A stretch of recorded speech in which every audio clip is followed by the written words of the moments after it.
warahmatullahi wabarakatuh. Selamat pagi anak-anak. Bagaimana kabarnya hari ini? Semoga sehat selalu dan jangan lupa tetap semangat belajar meskipun belajar dari rumah. Nah, di video kali ini kita akan melanjutkan pembelajaran tematik. Kali ini bersama Bu Nida kita akan belajar bersama tema 1, subtema 3, pembelajaran 3 dan 4. Nah, penasaran apa saja materi hari ini? Simak videonya sampai habis ya. Nah, di tema 5A, subtema 3, pembelajaran 3 dan 4, muatannya yaitu ada PPKN, IPS, dan Bahasa Indonesia. Pertama,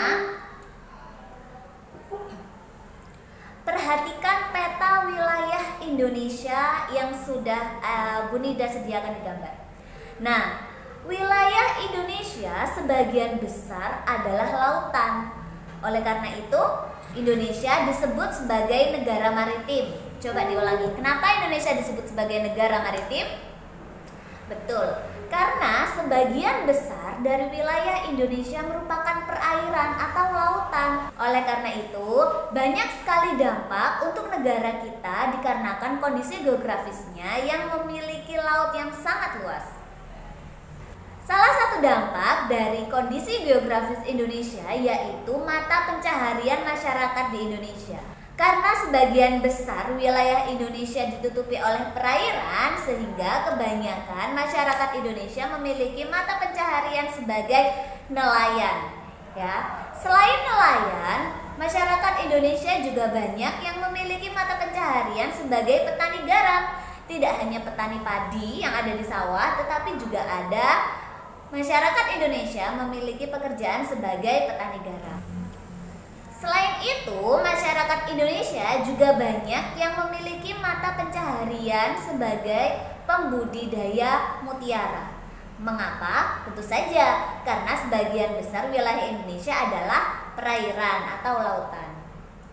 Selain itu juga banyak masyarakat Indonesia yang berprofesi sebagai pemandu wisata.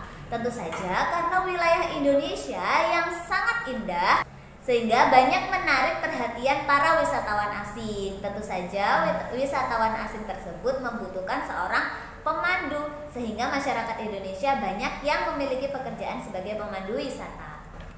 Selain itu juga penduduk Indonesia banyak yang memiliki profesi sebagai pedagang ya. Berbagai macam jenis barang dagangan mereka. Salah satu contohnya yaitu seperti yang ada di gambar, souvenir yang ada di tempat wisata.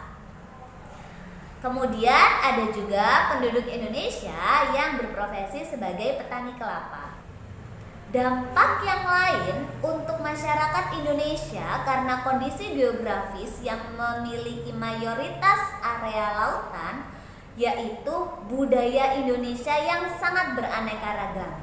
Bisa diperhatikan di gambar, karena wilayah Indonesia cukup luas, kemudian Indonesia merupakan negara kepulauan dan dipisahkan oleh lautan, sehingga antara satu pulau dengan pulau lainnya tentu memiliki adat istiadat yang berbeda. Tidak hanya adat istiadat, bahasa, pakaian, rumah adat, dan masih banyak lagi sangat beragam jenisnya. Selain dua hal tadi, tentu masih banyak hal-hal yang dapat mempengaruhi kondisi masyarakat Indonesia dikarenakan kondisi geografisnya. Tentu saja ada dampak negatif dan juga ada dampak positif.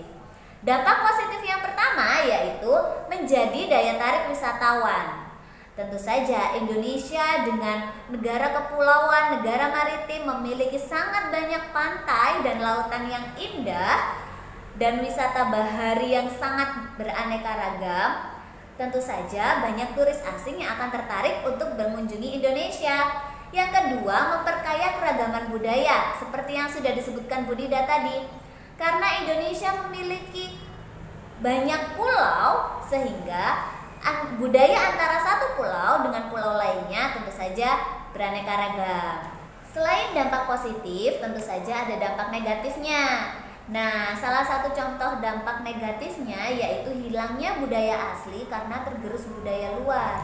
Semakin kencangnya arus globalisasi, tentu saja semakin mudah untuk kita semua mengakses dan belajar bagaimana tentang budaya dan kebiasaan negara lain. Dan itu sangat berbahaya jika kita tidak bisa mempertahankan budaya negara kita sendiri, sehingga kita lebih mengenal budaya asing daripada budaya negara kita sendiri. Selain itu, budaya luar juga bisa muncul, padahal belum tentu budaya luar negeri itu cocok dengan budaya negara kita. Setelah kita belajar dampak dari kondisi geografis Indonesia, selanjutnya kita kembali kepada dasar-dasar negara kita, yaitu Pancasila. Setiap sila yang ada di dalam Pancasila memiliki nilai-nilai luhur tersendiri. Yang pertama, sila pertama memiliki nilai luhur, yaitu setiap warga negara berhak memeluk agama sesuai dengan keyakinannya.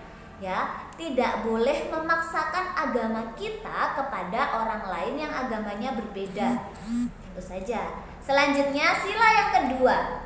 Setiap warga negara memiliki hak dan kewajiban sebagai warga negara. Apa saja hak sebagai warga negara? Nah, kita sebagai warga negara Indonesia memiliki hak dan kewajiban yang sama. Misalnya membayar pajak. Setiap warga negara memiliki kewajiban untuk membayar pajak. Sedangkan haknya apa? Nah, dari pajak tersebut salah satu manfaat yang dapat kita rasakan yaitu kita bisa melewati jalan tol. Sila ketiga, setiap warga negara diharuskan mencintai tanah air. Tentu saja kita harus mencintai tanah air kita. Salah satu contoh paling sederhana yaitu dengan menggunakan produk lokal, misalnya kain batik. Sila keempat, setiap warga negara mengutamakan kepentingan bersama. Kita tidak boleh egois dan mementingkan kepentingan pribadi. Sila kelima, setiap warga harus memiliki sikap gotong royong dan peduli sesama. Setelah mempelajari nilai luhur yang ada dalam Pancasila, selanjutnya kita akan belajar tentang menuliskan ide pokok pada diagram pohon. Di pembelajaran sebelumnya kita sudah belajar bagaimana cara mencari ide pokok. Masih ingat? Yang pertama, baca dan cermati paragrafnya. Selanjutnya cari kalimat utama, dan yang terakhir, yang ketiga, yaitu baru menentukan ide pokoknya. Nah, setelah kita dapatkan ide pokoknya, kita bisa menuliskan ke dalam diagram pohon. Bagaimana Bu bentuk diagram pohon? Contohnya seperti ini. Kita buat kotak dulu, dan di dalam kotak tersebut pertama kita tuliskan judul dari teks atau judul dari bacaan yang tadi kita baca. Selanjutnya tuliskan ide pokok dari paragraf pertama dan diberi panah. Ya, diberi panah yang terhubung dengan judul teks tersebut. Kemudian dilanjutkan dengan ide pokok dari paragraf kedua yang diletakkan di kotak yang berbeda. Dilanjutkan ide pokok paragraf ketiga, ide pokok paragraf keempat, dan seterusnya sampai paragrafnya habis. Bagaimana? Paham? Mudah kan? Untuk mengasah pemahaman kalian tentang materi hari ini di video pembelajaran kali ini, jangan lupa untuk terus membaca buku paket yang sudah kalian miliki ya. Boleh buku pena, boleh juga buku yang dari pemerintah. Misi kali ini yaitu ada di halaman 59. Di halaman 59 coba kalian jawab tentang pengaruh kondisi geografis Indonesia sebagai negara maritim. Selain itu, silahkan dilengkapi diagram pohon yang ada di halaman 63. Mudah kan? Ide pokok sudah, diagram pohon pun sudah, tinggal dituliskan saja ide pokok apa yang sudah kalian dapatkan dari bacaan tersebut.